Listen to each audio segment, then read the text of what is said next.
republic for which it stands, one one nation, nation, under God, God, indivisible, with liberty and justice for all. All right. And now the scout oath. Oh, Shut up! On my honor, I will do my best to do my duty to God my my country, to obey scout Scout law, scout other law, people at all times, physically strong, strong, mentally mentally awake, and morally straight. morally straight. All right, and now we can remute all the microphones so that we don't have everyone talking over each other. Okay, Mac. Thank you, Jaden. I appreciate that. yeah, let's go, Jaden. At least I didn't. Yeah, honestly, the best part about doing this online is we get to see Jaden's beautiful face again. So can't be Let's that. go. So obviously things are changing a little bit in terms of how the troop is going to work. So now instead of having troop meetings every week and then having patrol meetings once a month, we're flipping the script. So we're doing troop meetings once a month and then patrol meetings every week. And at the end of this meeting, we'll actually switch off into patrol corners, which will just be your guys' own Zoom room for your patrol. Good to everybody. Now, if you haven't received your Zoom room from your patrol leader, just stay on at the end of the meeting and I'll work that out with you guys. So one thing we were talking about doing as a troop online, since we can't really do much in person, is we're going to be making some face shields for people who work in the hospitals. So just go on your face like this. Pretty simple to make. Takes about 5 minutes. And we're going to start doing this troop wide. So if you're interested and you haven't emailed Mr. Mead already, please do that as soon as possible. But basically, you need, I think, scissors, hot glue gun. We can give you some glue if you need it, and just a little bit of time. The way it's going to work is you're going to get a set of 3. So if you have 3 to start out on, it's kind of a trial. You can pick them up at Mr. Mead's house, I think, on Saturday, because we have to give it some time for the potential virus to not be on there. But all you got to do is make a few cuts, staple the elastic on. You're good to go. So we'll give you 3 if you're interested. You do a good job, we'll check you for quality control. And then if you guys do a good job on that, you can get a pack of 20 and you can start working on those. So it's kind of be like a little kit that you can put together if you want. And I know that for community, citizenship in the community. Your service hours can be billed by, is it 100 of those masks? Right. So what we're going to do is we started this, the Hollisters are organizing this, the whole family, and we have put together a prototype that has gone through a couple of different changes, and we've gotten it approved by the hospitals that we're going to be working with, among them St. Francis Hospital. And so you're going to get a series of directions that are going to come with the kit that you get. And the kit will come in a paper bag, and you'll pick it up at my house. I'll have them set up kind of in and around the garage, and instructions on to take one bag and go with it. I may be around or I may not be, but we'll keep distance properly in order to make sure we stay safe. And then you're going to take and put 3 of these together first, and then we're going to check them. And as long as they meet the quality that we're looking for, then we'll give you a kit more. I may have 10 or 20 in it. If you're doing citizenship in the community merit badge, a lot of those folks have already signed up. If you are not doing the merit badge, you can still help out. And what you need to do is send me an email saying you'd like to make face masks and be part of the solution to this pandemic. And we'll put your name on the list, and you'll be contacted by the Hollisters and told where to go pick up your face mask. When you're all done with them, You're going to put them back in the bag, assembled, and you're going to bring them back over to my house and drop them off and make sure you put your name on it. And you can get service hours for this for any of your rank advancement. And obviously, if you do up to 100, then you will qualify for the volunteer park regulation number 7, requirement number 7 in citizenship and the community merit badge. Frankly, is the hard part of my badge is to do the 8 hours of volunteer work. We're assuming that you would, in 8 hours, be able to do 100 masks. It's not important that you do them fast. It's important that you do them well, because your craftsmanship might well determine whether somebody gets sick or not in the hospital who's using it.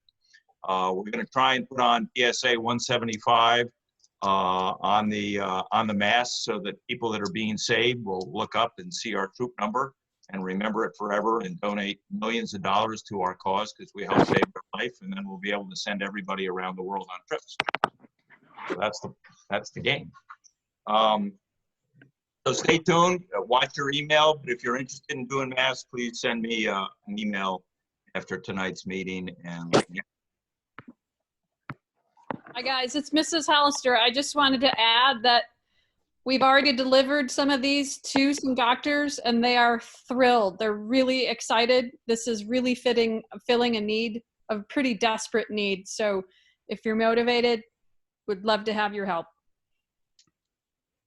guys, you will not go through a lot of pandemics like this in your life. I hope never again, even another one. But you are living through one of the most extraordinary moments of this country's history. And it will be one of the top 10 moments in the history books for this country. And you're living through it. And if you can be part of it in a safe way, and we're providing that opportunity for you, then this is your chance. So think about being part of the team that helps save America.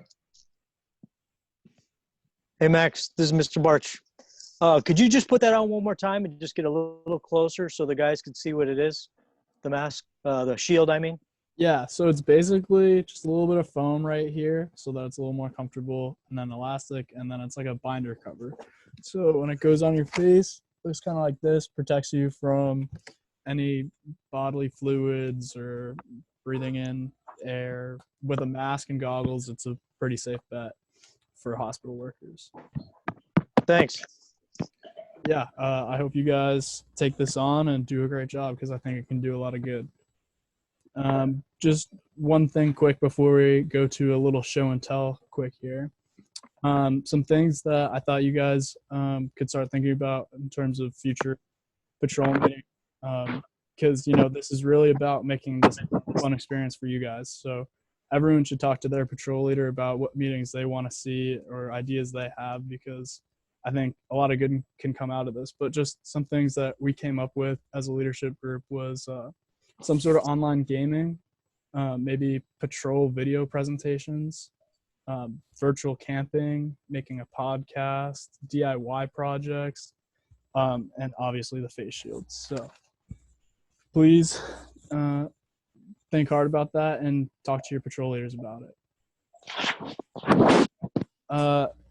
So if we're ready, we can jump into the show and tell. So Hayden, are you ready to go?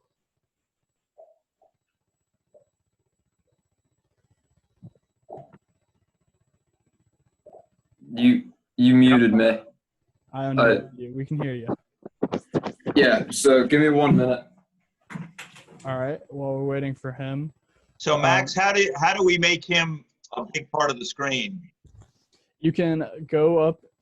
It's a little different for everyone, but it's in the top right. It says speaker view, is that it? Yeah, speaker view, and it'll show you who's talking. So, okay, great. And it'll come up. There you are. Okay. All right, so my presentation will be about the Immortals, and to present the Immortals, I decided that I'd grab one of the founding 6, who happens to be my older brother, Cortland Carter. I'm not sure where the camera is. There we go. What's up, everybody? Hey, Cortland Carter. So just let me give an introduction. Cortland Oh, please is do. one of 2 of the about to be 3 ultimately equals in the Carter family. Rob Carter, his younger brother, and Hayden's older brother, is the other eagle. And Cortland was way back, one of our SPL. I was SBL. What year? Oh, I believe that was 2007, 2008. Wow.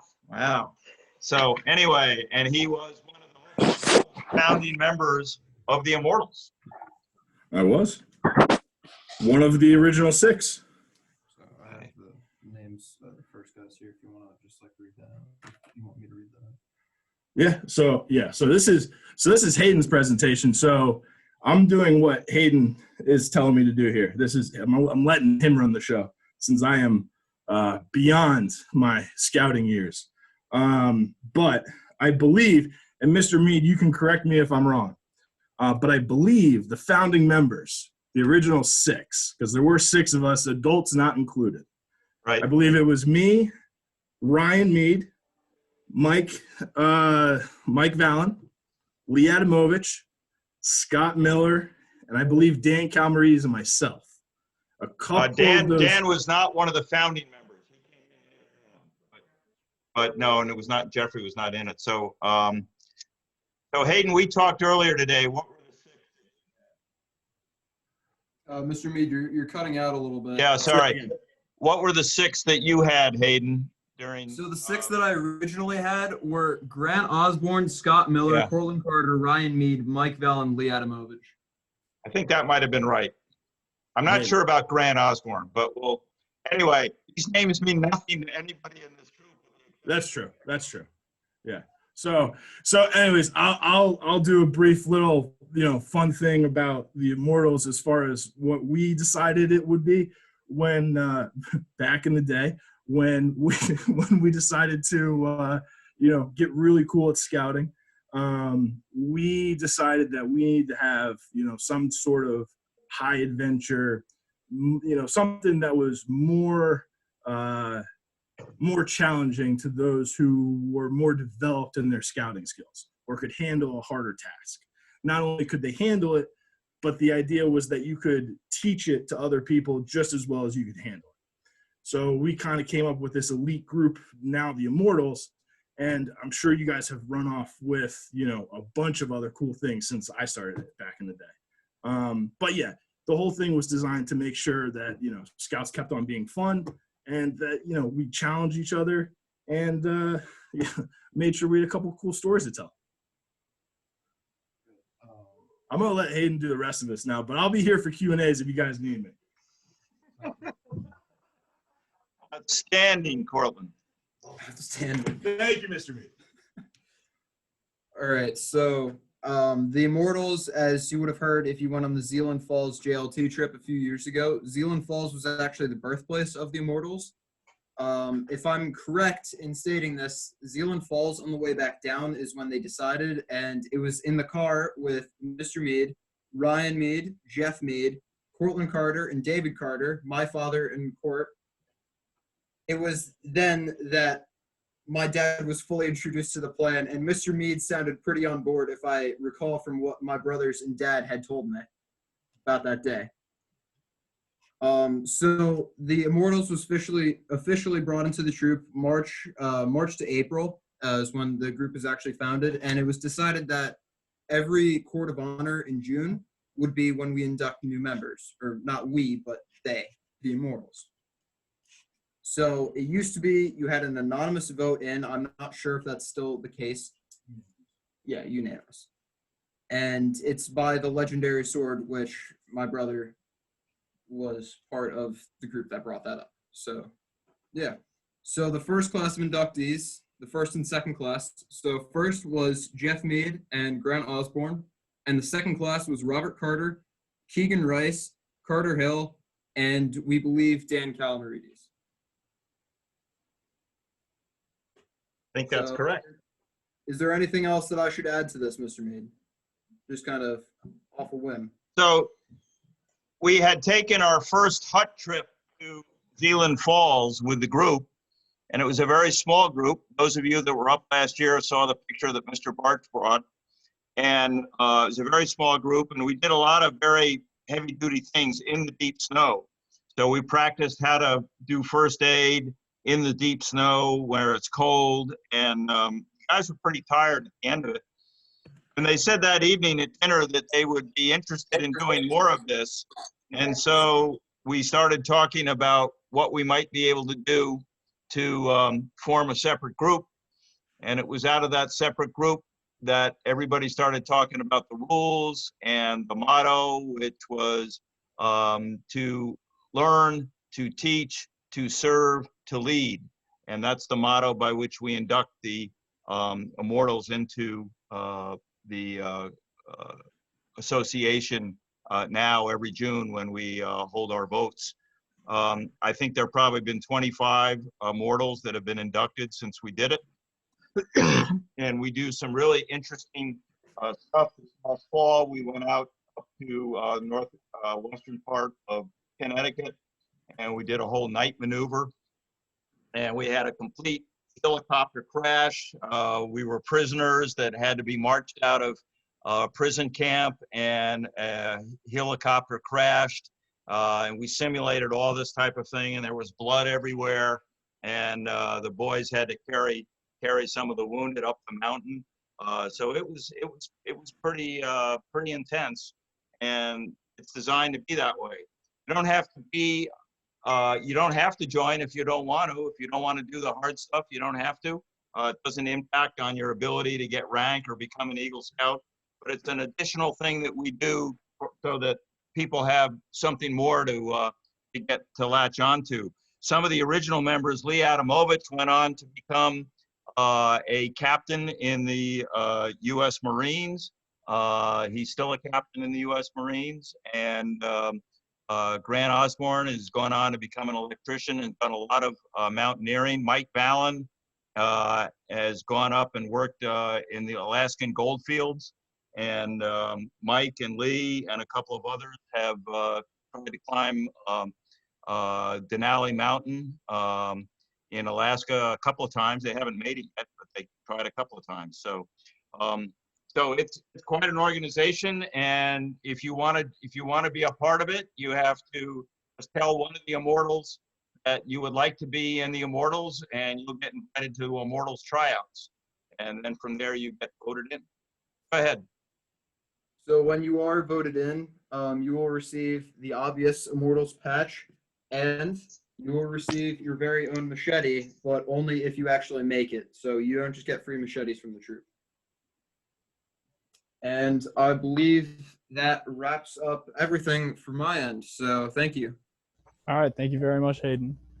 Joey Coppinger, would you like to show us your show and tell?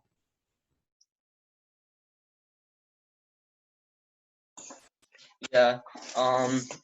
So first, I have 2 items for show and tell. 2 Indian arrowheads, actually projectile points, and a Civil War era bullet, all found in Simsbury. The difference between an arrowhead and a projectile point is that projectile points were made for spears and throwing. The traditional bow and arrow, as we know them, only came into use just over 1,000 years ago. The white projectile point, like the one I have here, was found in sandbank in the Farmington River along Nod Road across from the polo field. It is made of quartzite and was likely used as a spear. The second arrow head is made of slate and was likely used with an atlas, a type of throwing device made of deer hide. Both of these projectile points date back to the late Archaic to early woodland period, as early as 1000 BC. So these 2 projectile points are about 3,000 years old. Um, the lead bullet, 54 caliber 3 rings, is made of slate and dates back to the 1850s and was founded with the metal detector. The hit of the metal detector was for zinc and was about 4 inches deep in the soil. This was found near the old ferry landing on the Farmington River in Simsbury. Thank you. Thank you very much, Joey. All right, Mr. Mead, would you like to close us out with your Scoutmaster Minute? Sure. So just to give you some updates on what's going on at the council level, they're still trying to decide whether they're going to open. That's going to be a function of what the governor decides to do in this state. The opening up of the economy after this virus has run its course, it will be up to each governor. So the governors have all the authority, and the council is hoping to hold camp. They're getting ready to hold camp. We also believe that those of you that are hoping to go to Philmont, we think that decision will probably be made, could be made as early as April 15th. Again, the same situation goes that New Mexico, the New Mexico governor will decide whether we're going to, whether Philmont can open or not, and he will make that decision. Philmont is currently closed. It's usually open year round. And, but they're gonna have to make their decision really before the end of April in order to figure out what to do. If Philmont is for some reason canceled, like we did 2 years ago, we will have a plan B that will not require getting on an airplane, and but will still be a pretty rigorous hike and perhaps a canoe trip as well. But we're starting to look at some of the opportunities for that. We will not be able to convene our troop until the governor says we can, and so we're hopefully that's going to be sometime in May. I understand the schools are now closed to the first part of May. And obviously, until the schools open, we will probably not be meeting except by virtual ways. And I guess that's about it. This is a pretty remarkable time. First time in the history of the country, economy has just been totally shut down. Totally shut down. I was listening to the CEO of Marriott Hotels. Marriott is the largest hotel owner in the world, tens of thousands of hotels. And in January, he said he was looking forward to another record year. 60 days later, he closed 95% of his hotels around the world, had to lay off, sadly, 95% of his employees. So he said there's no manual on how to be a CEO in that type of event. So even the big guys, even the sharp guys are trying to figure it out. 90% of the airplanes in this country at the moment are parked on runways. So it'll all come back. It's a pretty strong country, pretty strong people, and the government's trying to do everything they can to make sure that the economy recovers quickly. But the most important thing that you can do is continue social distancing. That's really important. Turns out you guys aren't at risk. I don't think there's a single teenager in the country that has died of the coronavirus. That's a mystery to a lot of people. We're not sure why. They are probably carriers, and they probably contract it and self-heal and don't ever know. So you're probably not at risk, but you can infect a lot of other people. So it's really important that you keep your social distance. Really important until everybody says, okay, let's get back to trying to create a new normal. So that's where we are. Max, thanks for setting this up. This is really, it really worked great. I'm impressed at how well it worked. So anyway, you take it over. All right, thank you, Mr. Mead.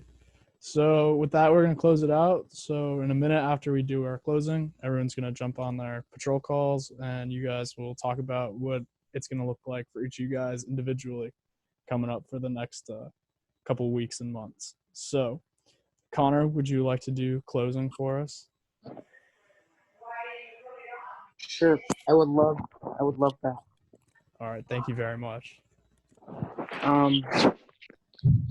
Scout is Trustworthy, loyal, helpful, friendly, courteous, kind, obedient, cheerful, thrifty, brave, clean, and reverent. brave, clean, and reverent. Hog. All right. Well done, guys. See you guys later. And remember, stay on if you need help getting into your patrol leaders. You want to do room. this? Okay.